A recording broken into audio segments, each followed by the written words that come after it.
Voici des grosses têtes que vous connaissez bien, même si certaines se sont absentées quelques semaines pour faire du cinéma. C'est aujourd'hui le metteur en scène préféré de Marcel Dassault qui est à côté de moi, Daniel Secaldi.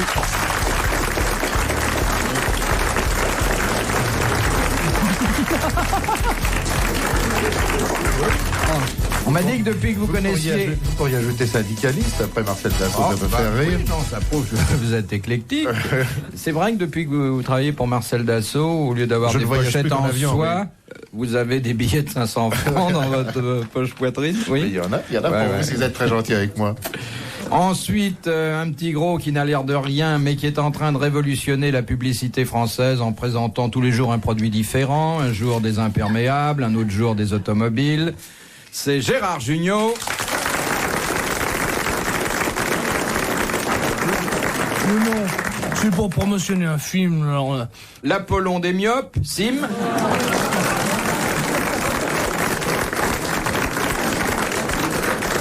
Ça, c'est pas gentil ce que vous venez de dire. Hein. Faudra changer vos lunettes, parce que si vous aviez des lunettes à votre vue, vous verriez que je suis vraiment un véritable Apollon. N'est-ce pas, mesdames? Vous êtes plutôt un Apocourt qu'un Apollon. Ah, vous pouvez parler. Et puis le Cécile B. 2000 français. Le Cécile Billet 2000. Billet 2000 français. L'inoubliable auteur de 2h moins le quart avant Jésus-Christ, Jean-Yann.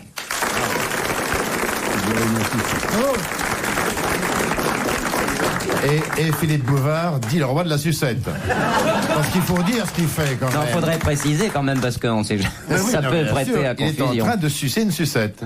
Fifi aime les sucettes à l'ami. À l'ami, pardon.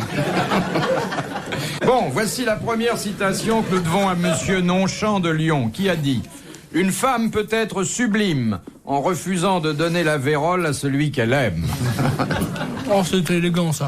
Vous pouvez toujours parler de Dassault, quand même. Ça doit être un monsieur de nos jours qui vit encore. Non, il est mort, mais d'autres choses. Il a été guéri. Ah, pas de ça. Ça se dit plus, la vérole, maintenant. C'est un auteur dramatique, ça. Oui, il était aussi auteur dramatique. Il y a encore 2 pièces de lui qui sont à l'affiche de la Comédie Française. Ah bon, Jules Renard. Jules Renard. Ah bon. Très bonne réponse du metteur en scène préféré de Marcel Dassault. Mais, Madame Timéier, non? vous avez jamais écrit dans le Jour de France, vous? Non, je travaille pas dans les catalogues. Vous travaillez chez R100, vous? De madame.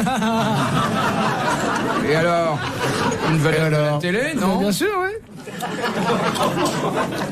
Question Tu fais quoi, là? de madame Pertuiset de Coligny dans l'Ain, qui a dit « Les hommes ont reçu de la nature une clé qui leur sert à remonter leur femme tous les soirs. » C'est Woody Allen, ça, non? Il est mort, le Gus? Le Gus, dites donc, C'est Claudel, non? quand même, c'est un type qui avait une certaine envergure. Américain. Non. Un Non, Français. Bah, évidemment. Oh, bah, voyons. Décédé. Décédé. Il y a longtemps? Guitry. C'est De Ah, il est Gaulle. complètement froid, là. Hein, ça. Non, mais il y a longtemps, je veux dire. Il est mort il y a un... Ah bah, ça va faire un siècle, dites donc. Ah oui, ah oui. Hugo. C'est Victor Hugo. Très bonne réponse du metteur en scène préféré de Marcel Dassault. Non, il est en pleine forme. Tu fais pas que du cinéma, hein? Moi aussi, Philippe, il était en forme. Hein. Oui. Pourquoi vous parlez pas du Père Noël est une ordure? Parce qu'il s'en fout que c'est pas Dassault qui l'a produit, alors il s'en fout. Les trucs à petit budget, sans vedette. Oh, pardon, le Père Noël, c'est quand même une sacrée vedette, hein? Moi, j'ai eu un commerçant qui m'a dit « Oh, vous avez choqué mon enfant. Avec votre titre, là, le Père Noël est une ordure. » Je lui ai dit « Quel âge il a, votre pauvre ?» 25 ans. Il y croyait encore. Oui, il était peut-être dans un asile, je sais pas. Mais... Non, il était au gouvernement. C'est vrai qu'en France, on croit au Père Noël une fois par an quand on vote. Oh, c'est vachement senti, ça. Vous avez vu un peu, je deviens pamphlétaire. Hein. Non, polémique, pardon. Victor. Rien ne nous sera épargné. Mais non, mais oui, Jugnot, hein. vous nous chauffe. Oui, bah voilà. Bon, ça y est. Excusez-moi, je me suis égaré. De Madame Raison-Roi d'Orchamps. Dans quel cas les femmes de l'Égypte ancienne pouvaient-elles sortir les seins nus? Quand elles étaient vestales, prêtresses. Elles faisaient partie de la suite des pharaons. Il y avait une occasion dans la vie de la communauté où les seins nus étaient admis. Le mariage? Au mariage. Hein. Non. Au divorce. Fiançailles? Non. À l'enterrement. Oui. Aux funérailles. Très bonne réponse du metteur en scène préféré de Marcel Dassault. Mais alors, c'était celle qui suivait? Ah bah oui, pas celle Oui, qu'on parce que enterrait. le mec était mort, elle risquait plus rien, c'était fini. Peut-être Jared. Oui, les saints vont en enfer. Drôle de coutume.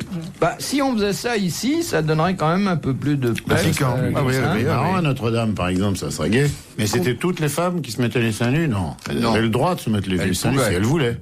Mais c'était pourquoi? Comme ça, par plaisir? C'est Pour bizarre. faire plaisir à la société, pour qu'ils s'embêtent pas trop pendant la cérémonie. Oui, il va y avoir du monde au cortège. Alors, Puis compareil, ils faisaient des concours. T'as vu ma mère là-bas, elle a les seins qui spécial. tombent. C'est spécial, quand même. Comme dirait Monsieur Dassault. Pourquoi? Ça vous choque, ça? Non, non, je trouve ça bizarre. C'est tout. Non, moi, je m'en fous. Bah alors, maintenant, les seins nus sur toutes les plages, on les voit. Alors, De Madame Dillon de Verny dans la Moselle. Je sais pas comment Qu'est-ce on s'en qu'on fout, appelle un poisson rogué? oh, ils sont gratinés aujourd'hui, vos questions. Mais roguer, ça s'applique aux autres animaux aussi, roguer. Non, ça s'applique aux poissons. C'est pas un poisson qui use C'est d'un un stupéfiant. Non, un poisson drogué, alors. Oui, oui, Un croisement. C'est un croisement. Un poisson qui danse le roguet, c'est pas Non, ça? c'est un poisson qui offre une particularité Il a des dents. très répandue d'ailleurs finalement. Il a chez des les nageoires. Il vole. Ça n'a pas avec les yeux, non? poissons. Non. les poissons de mer ou Il de est rivière? mammifère. Ah non, non, il n'est pas Il mammifère. y a des poissons mammifères. Ouais. Rare, hein. Baleine. Il n'aime pas l'eau? Un poisson qui sort de l'eau. Il nage Il pas? est bisexuel? Poisson Findus. Il est rouge. Oui, il y a Non. pas un poisson rectangulaire comme Il ça est- plané. Ça dépend de sa forme, Non. de pas du tout. son mode Non, de non. vie. Mais par exemple, quand il arrive dans une cuisine, Il met le Lui. couvert. qui prépare le repas, dit tiens, attention, Voilà un c'est poisson rogué. Ah, bourré d'arêtes. Non, C'est un poisson de mer ou de rivière? plutôt de mer. Imbouffable. Enfin, Ne mange pas, c'est un poisson rayé. C'est un Non. poisson qui a encore un hameçon dans la bouche, non? Alors, certains l'aiment beaucoup, d'autres prennent certaines précautions pour la préparation du Ah, poisson ce qui- rogué. Il a pas À cause des d'écailles. arêtes, des Non. écailles. Une poche remplie Il de... est enceinte. Ah, Les œufs. Les petits bébés. C'est un poisson dont on mange les œufs. Il a C'est des un œufs. poisson qui a des œufs. Ah d'accord. Bonne Alors, et avoir des réponse. petits bébés, c'est pas plus élégant. Bonne réponse de Gérard Jugnot. Oui, il a raison. C'est pas plus délicat de dire qu'il va avoir des petits bébés que de dire il a des œufs. On dirait, alors ma soeur, elle a un œuf, c'est vulgaire. C'est vulgaire. Moi je dis c'est vulgaire. RTL, 4h, 4h30, dans la nuit des temps des grosses têtes de Philippe Bouvard. Question de Madame Petit de Calais. Quel est le rôle d'un excitateur ou d'une excitatrice dans un couvent? Il s'agit pas d'un couvent de bonnes sœurs, j'imagine. Voilà qui bave sur sa cravate. Ça tâche pas, c'est du sucre. hein. Est-ce qu'il a des accessoires? Non. C'est pas quelqu'un qui encourage les gens à prier. Il n'a pas C'est pas non. celui qui dit tu vibres, oh ma sœur.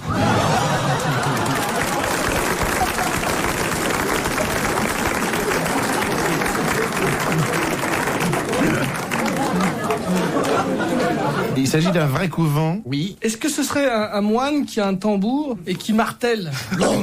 Comme un stentor. Non. pour- Et alors, s'agit vous pas m'avez d'un demandé religieux tout à catholique. l'heure si l'excitateur ou l'excitatrice utilisait un accessoire. Je réponds non. Mais il se sert de sa langue. Il excite avec sa langue, les bonnes sœurs. Non. J'ai pas dit qu'il excitait, j'ai dit l'excitateur ou l'excitatrice dans un couvent. Eh ben, il parle. Il parle. Il entraîne la prière. Il les excite. Il s'agit de religion catholique. Dans les couvents. Catholique. Oui. Tu vas aller haut, Il tu monte vas en aller haut du clocher, puis il fait oh là, oh là, oh là pour exciter à la prière. Non, on les excite comme ça pour qu'ils prient mieux. Là. Ça, t'as vu là, tu vas aller en enfer. Ça, allez. Et prie mieux.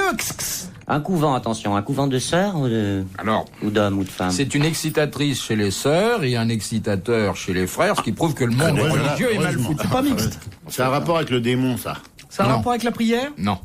Avec Il le travail? Oui. C'est quelqu'un qui leur dit, une espèce de premier ministre, qui leur dit travailler plus, bande de mous? Non. Non. C'est quelqu'un qui promotionne les produits fabriqués dans les couvents? Une espèce de... En posant pour De Match VRP? ou pour Playboy. Voilà. Non. Non, mais un représentant. Une espèce de VRP Oui, de la liqueur en de la liqueur. souris, par exemple. Non. Il y en a dans tous les couvents, des excitateurs? Oui, et d'ailleurs, c'est une fonction tournante. C'est celui qui parle pendant les repas, Celui qui là, tourne qui ça. lit la Bible pendant les repas, Je veux non? dire, c'est celui qui tourne sa langue dans sa bouche, c'est ça? C'est chacun son tour. Je suis sûr que M. Dassault serait pas content de vous entendre parler comme ça. C'est pas quelqu'un qui incite à la prière, non? On a dit que c'était au moment du travail. Enfin, c'est avec l'arrière-pensée du travail que l'excitateur ou l'excitatrice interviennent. C'est pour les faire travailler plus, pour les inciter. Travailler mieux. Pour les faire taire? Non. Quelqu'un qui parle pendant qu'il travaille, qui leur raconte des histoires, qui va faire les courses. Il est en évidence, il est sur une estrade, il est sur... Non, pas du tout. Non, Il est non. au milieu des autres, Il est au milieu des autres. Il est assis. dans la chapelle, pendant les offices. Ah, pas du tout, non. Non? Il Dans les travaille- ateliers. Lui ne travaille pas. En plus de son travail, et je pense que c'est tous les mois, on lui dit, tiens, tu seras excitateur pendant un mois. Celui qui fait oh, is. C'est lui qui donne le pognon une fois qu'on a travaillé, non? Tu vois, dans les couvents, Oh, bah alors, C'est lui je qui est chef réponds. de chantier, qui est le chef de... qui dirige les travaux. dans la vie de la communauté, il a une fonction précise. C'est un garde-chiourme, tout bêtement. Tête de Turc. Généralement, c'est jamais un Corse, d'ailleurs, qui est excitateur dans un coup. Bah, il leur donne Évidemment, l'exemple. s'il doit travailler aussi, évidemment. Le staccanovisme de la religion. Eh bien, vous allez d'abord applaudir Madame Petite-Calais, qui le mérite. Il va recevoir 500 francs, le 3e enregistrement des grosses têtes, car l'excitateur, c'est celui qui est chargé le matin de réveiller ses frères. Ah ouais. Donc une fonction que par définition on ne saurait attribuer à un Corse, puisque les Corses sont ceux qui se lèvent le plus Plus tard, le dernier, généralement. toujours. Vous retournez parfois au pays, monsieur Secaldi? Oui, bien sûr, je vais recharger mes batteries. Il y a très bon garage là-bas. Comment est votre village? Comment il s'appelle? Il s'appelle Evisa. C'est le plus beau village qu'on puisse connaître. Faut un passeport pour y aller? Faut la carte bleue. Bien sûr. Il doit y avoir 600 habitants et, Combien de et contrebandiers 200 ânes, plus les contrebandiers, bien sûr. Il y a très peu de gangsters chez moi. Ah oui, évidemment, t'es là. Oui. Très peu. De monsieur Bousselin, qui habitait Échirol, dans Eh l'Isère. oui, le sucre, ça colle les dentiers quand même. Que tissait Pénélope en attendant Ulysse? Alors, elle tissait pour son petit mari un pull-over à col roulé, qu'elle défaisait tous les soirs. Non. Bon, un pull-over pas sans col roulé, à Un col V. poncho. Un poncho. Couverture chauffante. Un drap, une toile. Une Ça voile. représentait quelque chose. C'était très utilitaire, et c'était pas Un pour plaid. Ulysse. Un plaid. Non. C'était pour qui? Pour Télémac? chaussettes. C'était pour qui? Non, tente. c'était pas pour Télémac. C'était pour une femme, non? C'était pas pour une femme, Une c'était jolie pour robe. un homme. Un habit pour un homme? Un habit, si l'on veut. Une sorte de cape? Mais enfin, habit, c'est peut-être pas le mot qui Un convient. péplum. Un du folcoat. Un Non, slip? non. Un sac de Alors, couchage? C'est pas un Enfin, slip. vous voyez Petite robe. Pénélope en train de tricoter un slip Bah, pour c'est- quelqu'un qui n'aurait pas été Ulysse, non. Un rideau de douche. C'était une sorte de vêtement, quand même. Un quoi? Un rideau de douche. C'est joli ça. Des chaussettes, des bas, Un zabi, c'était un zabi de toute façon. Si ça entre dans la catégorie des vêtements, c'est vraiment le dernier auquel on un songe. chapeau Un de sol. linceul. Un chapeau Oui. Alors, c'était le linceul de qui? De Priam. Non. D'un proche à elle. De qui quelqu'un est de la décédé, famille. Son De- père, de son père. Non, pas son père. D'un son frère, ennemi? Non. Son ennemi, sa sœur. Du père, du vieil aîné, Alors, du père de qui? de Ulysse, Le Aîné. père d'Ulysse qui s'appelait comment? aîné. Il était teint. Non, c'est vieil pas aîné. aîné, le père d'Ulysse. Attendez, j'ai bien connu sa belle-mère. Comment il pas s'appelait aîné. le vieux déjà? Priam. Non, c'est pas ça. Non. Non, comment il s'appelait père là? Thésée. Je sais rien, je dis ça au hasard. Mais Là. Ah bah oui, bah oui. L'Archmite. Laert. Laerte. Bon, eh ben, ça a été dur, je les ai pas aidés. Ah oui, mais enfin. Bonne réponse. Philippe Bouvard sur RTL, 4h, 4h30, les grosses têtes dans la nuit des temps. Direction le grand studio d'RTL et les grosses têtes dans la nuit des temps du 23 juillet 1983 autour de Philippe Bouvard, Daniel Secaldi, Gérard Jugnot, Sim et Jean-Yann. De Madame Gribaumont de Bastogne-dans, en Belgique. Quelle est la dernière particularité anatomique acquise par l'homme au cours de son évolution et qui serait survenue, avec certains calculs, voici 30 000 ans? L'appréhension des mains, non? Non, Les c'est la... pieds. Les mains? Suppression de quelque chose. Non, C'est une suppression? C'est une suppression ou c'est Forme du C'est crâne. l'amélioration dans la mâchoire. C'est les dents de sagesse. S'il n'y avait plus la suppression du prognatisme. Les dents de C'est pas sagesse. ça, Alors, ça. attendez. Alors maintenant, c'est pas comme ça. Voilà. C'est l'apparition de quoi? De la mâchoire Des inférieure. dents, de certaines dents. Non. Des gencives. Des plombages. Du dentiste. De la langue. De la mobilité de la mâchoire inférieure. C'est lié à cela, mais j'aimerais que vous me disiez... Le son. De la parole.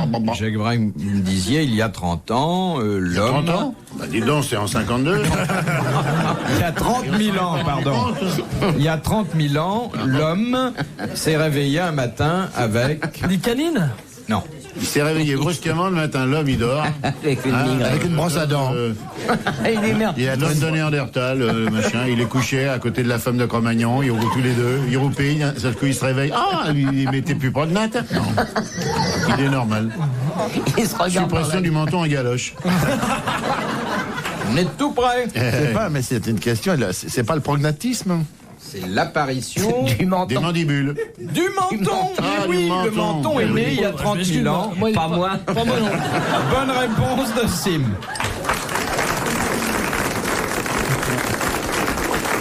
Et alors, quelques années après, il y a eu apparition du double menton, parce que il a commencé à bouffer. Non, parce qu'il pouvait fermer la bouche. C'est surprenant de penser qu'il y a eu une évolution. Surtout pas qu'il y a du eu jour une au évolution lendemain. dans la nuit. Non, c'est non. ça qui est... non. En fait, là, j'ai schématisé pour mieux vous faire Mais qu'est-ce comprendre. qu'il avait mais ça avant, demandait alors très longtemps. Il avait pas de menton. Il avait rien, il avait comme Rien moi. du tout. Il était Ça comme partait moi. directement de la moustache au cou. Ouais. Tu vois, comme moi, là. Ah oui, c'est... Comme vous, là, il n'a pas de menton non plus. Bon, dites, mais qu'est-ce que vous avez, vous? Un goitre ou quoi? J'ai pas de menton, moi. Et vous avez pas beaucoup de front non plus? Non, mais On dirait une olive pâle. Ça prouve qu'il a plus de 30 000 ans, lui. Ouais. Il a pas eu l'évolution. Oui. Vous dînez en rentrant chez vous? Oui. Ah bon? Une belle santé, oui. Non. Mais je commence par le dessert. Alors justement, il est gourmand. puisque nous avons parlé de l'évolution progressive de l'homme, nous allons parler de l'évolution Progressive de la femme. régressive. De la femme. Non, régressive Ah bon. de l'homme. Qu'est-ce qui s'est abîmé chez l'homme? Alors, il y a quelque chose Beaucoup de qui, choses. depuis plusieurs milliers d'années... Mais c'est quoi, c'est une question de quelqu'un, là? Oui. À vous poser de qui? Ben, attendez, je la cherche. Je sais que- Qu'est-ce que vous cherchez? Voilà, c'est une question de Madame Debert de Allez, Montbéliard. préparez cette émission. On appelle la catagénèse cette évolution régressive des espèces vivantes. Or, chez l'homme, depuis plusieurs millénaires, il y a quelque chose qui est de moins en moins fréquent. Qu'est-ce que c'est? L'intelligence. Une activité qui régresse. Non, c'est pas une activité. C'est une particularité physique Bah, les yeux bleus, non? qui a constitué une espèce de sommet, de paroxysme du développement de Les l'être cheveux humain. Non. Et puis, bon, ben, on l'observe de moins en moins souvent. Jumeaux? Les biceps. Non. C'est un trait à la taille, C'est-à-dire, il y à a la taille 30 d'ensemble. 000 ans, on voyait un mec passer dans la rue. Ah, il avait un truc... On le voyait pas, hein. Le summum. Ah, c'est à l'intérieur. C'est le comportement C'est à de À l'intérieur. l'intérieur. C'est un organe qui s'est... La longueur de l'intestin? Non. le foie, Non. Les poumons? Non. La rate. la circulation sanguine. C'était pas le sexe, bien sûr. On a dit que ça ne se voyait pas, alors là, quand même. Les gens chez qui? C'est un organe qui s'est atrophié. J'ai jamais dit que c'était un organe. Mais je vous J'ai pose la dit question c'est gentiment. une Les poils. particularité physique Les poils, encore que. qui tend à se manifester moins souvent. La respiration, Non. Chez l'homme et chez la femme. Chez l'homme et chez la femme. Et c'est d'autant plus inquiétant qu'il y avait dans le nom de cette particularité une constatation très optimiste. à vous rappeler le nom? C'est la tête qui diminue? Non. La grosseur du cerveau? La c'est croissance. Non, parce que les Non, hommes les sont de plus en plus grands. grandissent. Et le crâne est de plus On en le plus dirait grand. pas partout, mais les hommes grandissent, en principe. C'est dans la tête? C'est dans la tête. C'est les Le oreilles? nombre de cellules, le Non. nombre de neurones. C'est la grosseur La du taille cerveau. du cerveau, Non. Je viens de le dire. Les yeux, la grosseur des yeux. Non. ça a trait à des sens. Non. C'est la dentition. Oui. Concerne les dents. Oui. Alors les dents sont moins saines parce que l'homme ne mange plus assez de Non. choses. Les dents disparaissent. On avait des crocs avant. C'est-à-dire qu'avant, on avait des dents canines pour manger la viande et maintenant, ça Les, dégraisse. les ça mailles régresse. moins importants. C'est pas ça. Il y a la plaque dentaire maintenant. Non. Qui n'existait La pas taille il y des a 30 000 ans. racines. La taille des dents. Les dents sont de plus en plus- Le l'épaisseur. nombre des dents, Ça affecte le nombre des dents, oui.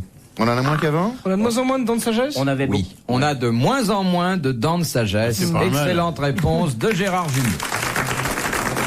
Alors dis donc, moi, je trouve que c'est plutôt bien parce que... On se fait chier les Qu'est-ce enlever. qu'on en bave à les Oui, enlever, qu'est-ce oui. qu'on en bave à les Ouais, mais c'est enlever. vrai, mon Il y en avait davantage avant, alors. Ah ouais. Et aujourd'hui, vous avez beaucoup de gens qui n'en ont pas. Moi, j'en ai que Ah, 3. C'est pour ça que les dentistes manifestent dans la rue. Moi, j'en ai que 3. On a fait les radios, il en manque une. Ça vous intéresse pas ce que je vous dis? Je compatis s'il vous en manque une, mais je peux rien faire pour vous. C'est déjà ça, c'est déjà une qu'on m'enlèvera pas. Vous avez des dents de sagesse les uns et les autres? Ah, moi, on me les a enlevés, puis c'est pas dommage, parce que ça fait mal. Et ça sert à rien en plus. Rien du tout, c'est comme la panicite. Et vous les Corses, vous avez des dents de sagesse? Oui, beaucoup. Je les ai pas toutes, on en a enlevé une ou deux, mais j'en ai. C'est qu'on mange plus que du bout des dents. Avant, on meulait, là, parce qu'on mangeait de l'herbe, alors on meulait. Elle servait à meuler l'herbe. Maintenant, on mange des Et steaks. après, tu rumines. Passionnant ce qu'on apprend ici. J'ai bien fait de ne pas venir pendant longtemps. Retrouvez les grosses têtes dans la nuit des temps sur RTL.fr.